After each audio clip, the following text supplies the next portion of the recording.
شروع اللہ کے نام سے جو نہایت مہربان اور رحم کرنے والا ہے۔ نحمده ونصلي على رسول الكريم اما بعد فاعوذ بالله من الشيطان الرجيم بسم الله الرحمن الرحيم فاطمة بضعة مني او كما قال عليه الصلاة والسلام۔ میرے محترم بزرگوں، اللہ کے رسول صلی اللہ علیہ وسلم ارشاد فرماتے ہیں کہ فاطمہ میرے دل کا ٹکڑا ہے۔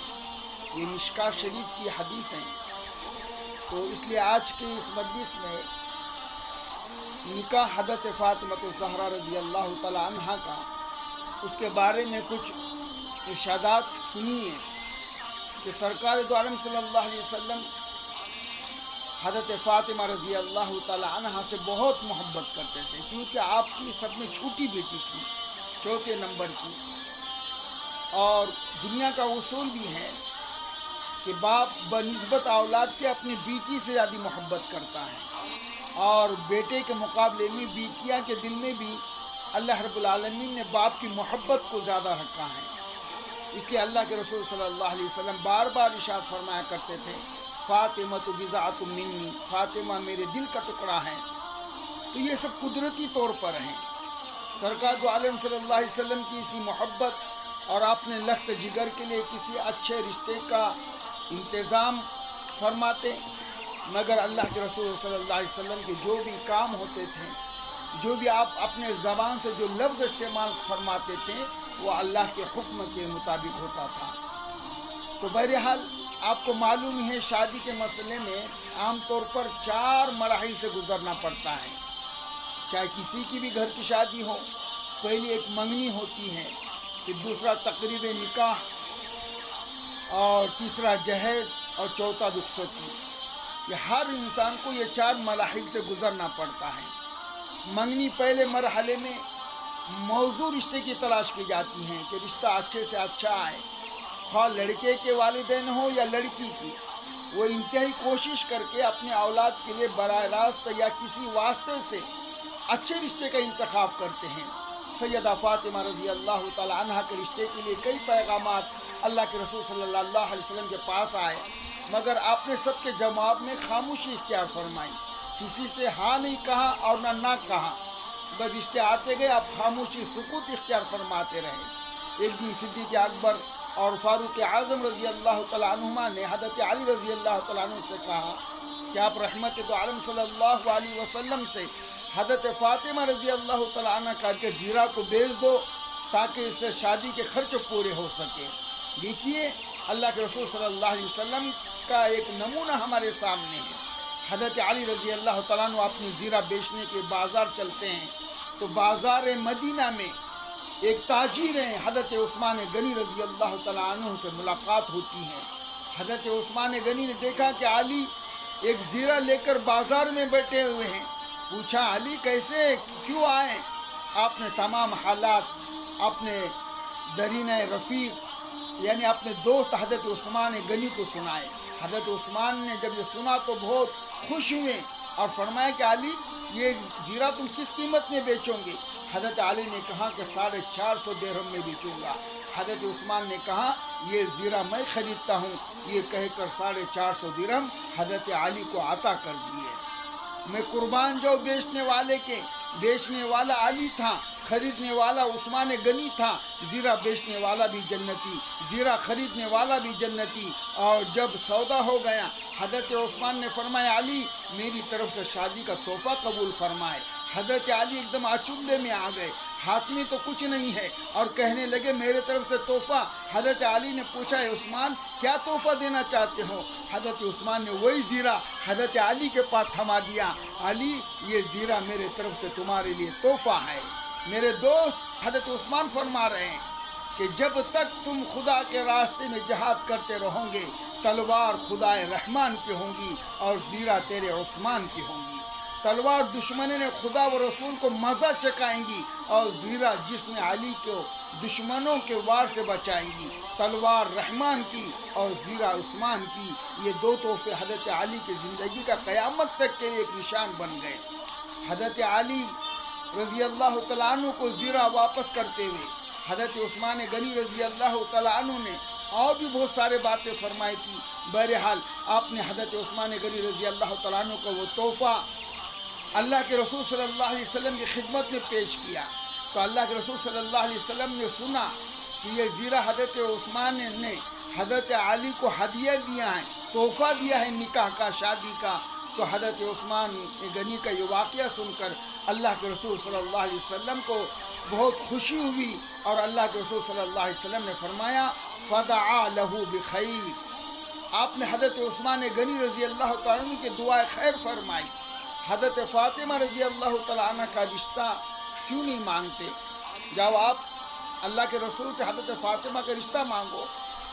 حضرت علی نے اپنے شفیق اور اپنے ہمدرد اور رفقا سے کہا کہ مجھے خود پیغام نکاح دیتے ہوئے حجاب محسوس ہوتا ہے، مجھے شرم محسوس ہوتی ہیں، مگر صدیق و فاروق کے اصرار اور حضرت ام ایمن کی تائید نے آپ کو حوصلہ دلایا۔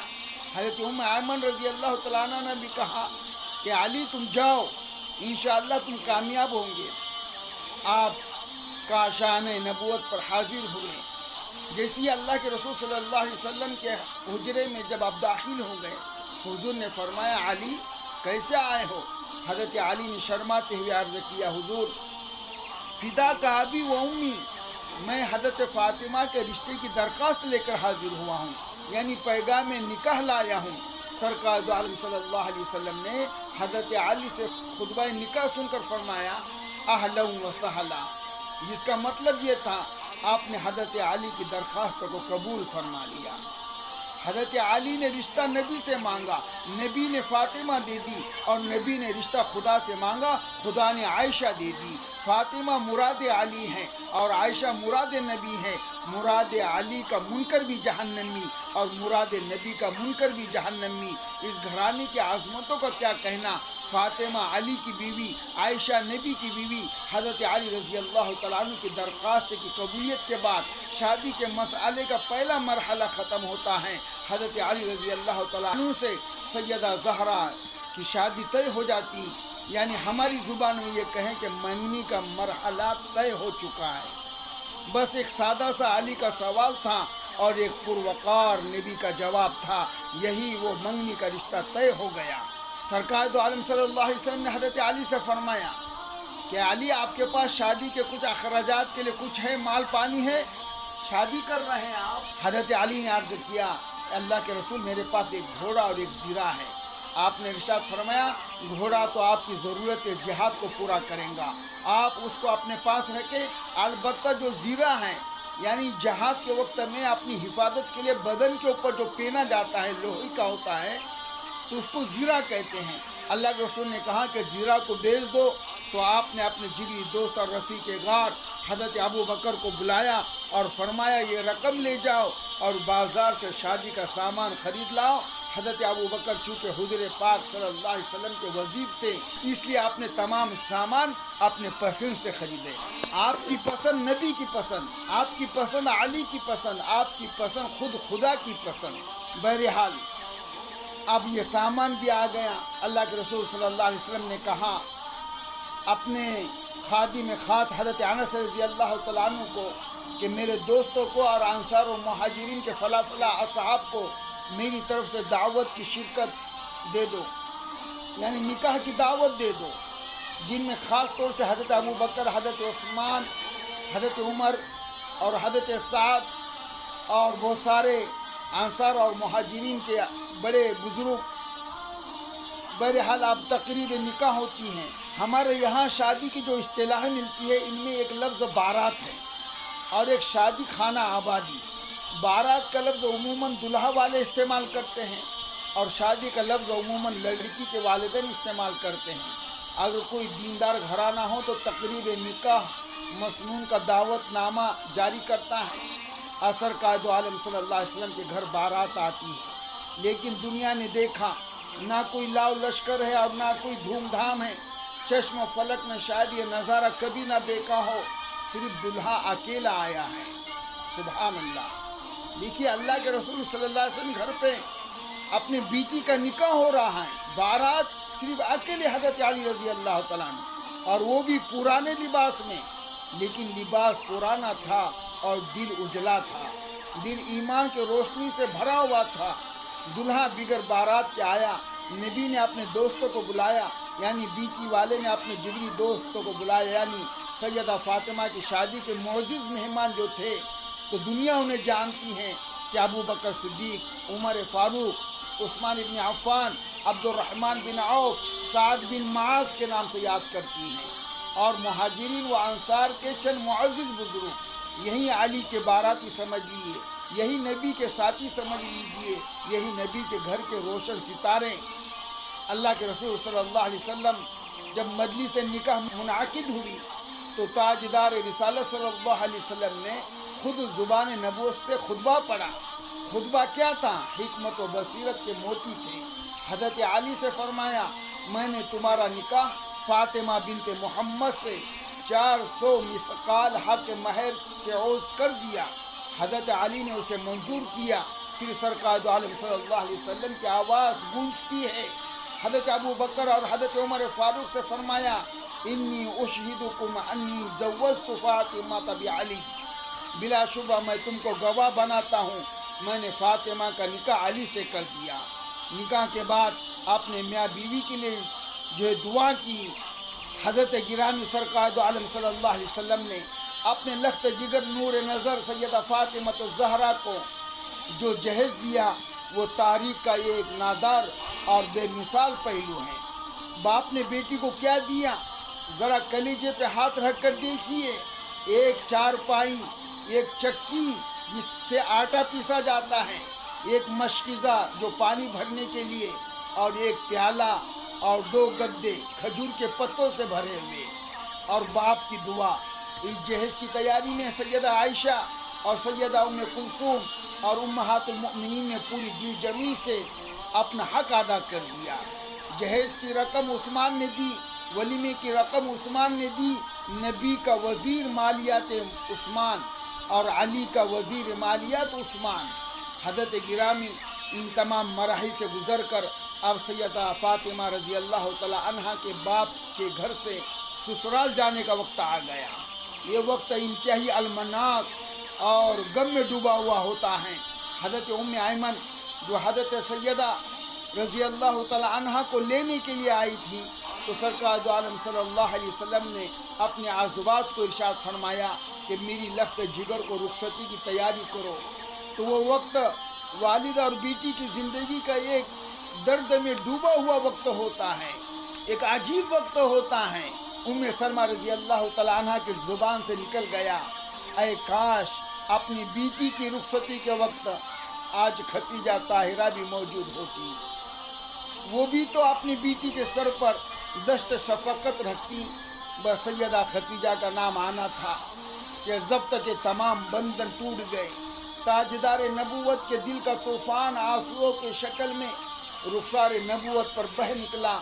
فباق رسول اللہ صلی اللہ علیہ وسلم فقال ختیجہ الآخر، فرمایا ام سلمہ تم نے ٹھیک کہا ہے، ختیجہ ختیجہ ہی تھی، اس نے میرے لیے بہت مصائب برداشت کیے، اس نے اپنا تمام مال میرے لیے وقف کر دیا، اس نے سب سے پہلے میری نبوت کی تصدیق کی۔ کاش ختیجہ اس وقت زندہ ہوتی۔ انہیں دنیا سے جاتے وقت اپنی چہیتی بیٹی فاطمہ کا بہت خیال تھا۔ وہ حسرت سے کہتی تھی کہ میں اپنی بیٹی کی شادی نہیں دیکھ سکوں گی۔ انہی کی اس بات کا بہت صدمہ تھا کہ میں فاطمہ کا جہیز اپنے ہاتھوں سے نہ تیار کر سکوں گی، اور پھر وہ یہی حسرت لے کر فردوس بری کو رخصت ہو گئی۔ اور فرمایا ام سلمہ خدا کی یہی رضا ہے اور اس کو یہی منظور تھا، ہم خدا کی مرضی کے تابع ہیں۔ تمام ازواج مطہرات نے جب حضرت ختیجہ رضی اللہ تعالی عنہا کے فضائل اور آپ کے مناقب کو سنے تو ان کے آنکھوں میں آنسو بھر آئے اور روتے ہوئے کہنے لگے، ختیجہ کا مرتبہ بہت بلند ہے، ختیجہ کا مرتبہ بہت بلند ہے۔ ان کی یاد اب بھی قلب نبوت میں تازہ ہے۔ وہ اسلام اور تاجدار رسالت کی دل و جان سے فدا تھی، اور اس درد کے ڈوبے ہوئے ماحول میں جب تیاری مکمل ہو گئی تو سیدہ زہرا کو ماں کی یاد نے بے قرار کر دیا۔ آپ گھر کے ایک کونے میں بیٹھ اس قدر روئی کہ آپ کے دوپٹے کا آنچل بھیگ گیا۔ ختیجہ کی یاد نے دل میں ایک طوفان سا برپا کر دیا۔ آنکھوں سے آنسو کا سیلاب بہ پڑا، سینے میں یادوں کے طوفان اٹھتے ہوئے، دل کی حالات پلٹ گئی۔ یہ ماں کی شفقت بھری یاد آئی تو سینے پر چھریاں چل گئی۔ اگرچہ امہات المؤمنین نے خدمت اور پیار کرنے میں کوئی کمی نہیں کی تھی، لیکن ماں ہوتی ہے۔ ماں بھی خدیجہ رضی اللہ تعالی عنہا، ماں کی کمی کوئی دوسرا پوری نہیں کر سکتا۔ بیٹی کی رخصتی کے وقت ماں کی موجودگی کس قدر ضروری ہوتی ہے، اسے یا تو ماں جان سکتی ہے یا سسرال جانے والی بیٹی جان سکتی ہے۔ بیٹی کی رخصتی کے وقت ماں کے دل میں کیا کیا ارمان ہوتے ہیں، یہ ماں ہی کو معلوم ہوتے ہیں۔ ماں بیٹی کے دل کی دھڑکنوں کا سکون ہوتی ہے۔ ماں بیٹی کے لیے جنت کی خوشبو کا مہکتا ہوا گلدستہ ہوتی ہے۔ ماں کی یاد نے سیدہ کو غمگین کر دیا۔ رحمت دو عالم صلی اللہ علیہ وسلم کا دل جوش میں آ گیا، بیٹی کو اپنے سینے سے لگایا اور آنسو پوچھتے ہوئے فرمایا، یا فاطمہ اللہ غنی وانتم فقراء، بیٹی فاطمہ اللہ بے نیاز ہے اور تم سب اس کے محتاج ہو، بیٹی نہ رو، میں تمہیں اللہ کے سپرد کرتا ہوں۔ یہ کہتے ہوئے رسول اللہ کی آنکھوں سے آنسو کا سیلاب نکل آیا۔ بیٹی خدا حافظ، میری بیٹی تم میری لخت جگر ہو، میں تمہیں دل سے پیار کرتا ہوں۔ فاطمہ تو بضاعۃ منی، فاطمہ تم میرے دل کا ٹکڑا ہو، جو تم سے محبت کریں گا وہ مجھ سے محبت کریں گا، جو تم سے عداوت رکھیں گا وہ مجھ سے عداوت رکھیں گا۔ باپ نے بیٹی کو دعا کا تحفہ دے کر رخصت فرمایا۔ ایک پیالے میں پانی ڈال کر اس میں اپنی کلی کا پانی ڈالا اور سیدہ کے جسم عطر پر چھڑکا۔ یہ وہ لعاب تھا، یہ وہی لعاب دہن ہے جو صدیق اکبر کے پاؤں پر لگایا تھا تو پاؤں اچھا ہو گیا۔ حضرت علی مرتضیٰ کے آنکھوں میں ڈالا تھا تو آنکھ ایک دم تندرست ہو گئی تھی۔ زبان نبوت نے بیٹی کو رخصت کرتے ہوئے فرمایا، مولا انی اعیدھا بک وذریتھا من الشیطان الرجیم، مولا میں اپنی بیٹی اور اس کی اولاد کو شیطان کے شر سے تیری پناہ میں دیتا ہوں۔ بیٹی زہرا، بیٹی محمد رسول اللہ کی بیٹی باپ کی ابدی دعائیں لے کر خانہ مرتضیٰ رضی اللہ تعالیٰ عنہ کو رخصت ہو گئی، اور امت محمدیہ کے لیے یہ شادی ایک نمونہ ہے۔ اللہ کے رسول نے بتایا کہ دیکھو بیٹی کا رشتہ ایمان کو دیکھ کر، اس کے اعمال کو دیکھ کر، اس کی نیکی کو دیکھ کر کرو۔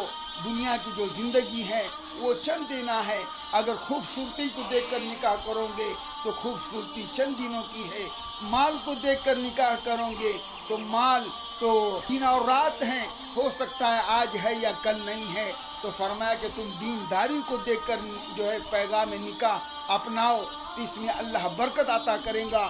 اللہ ہم سب کو اسوہ رسول کے مطابق اپنے گھروں میں جتنی بھی تقریبات ہے، چاہے خوشی کی ہو یا غمی کی ہو، ہمیں اللہ کے رسول صلی اللہ علیہ وسلم کے مطابق ہر عمل کو کرنے کی توفیق عطا فرمائے۔ وآخر دعوانا الحمدللہ رب العالمین۔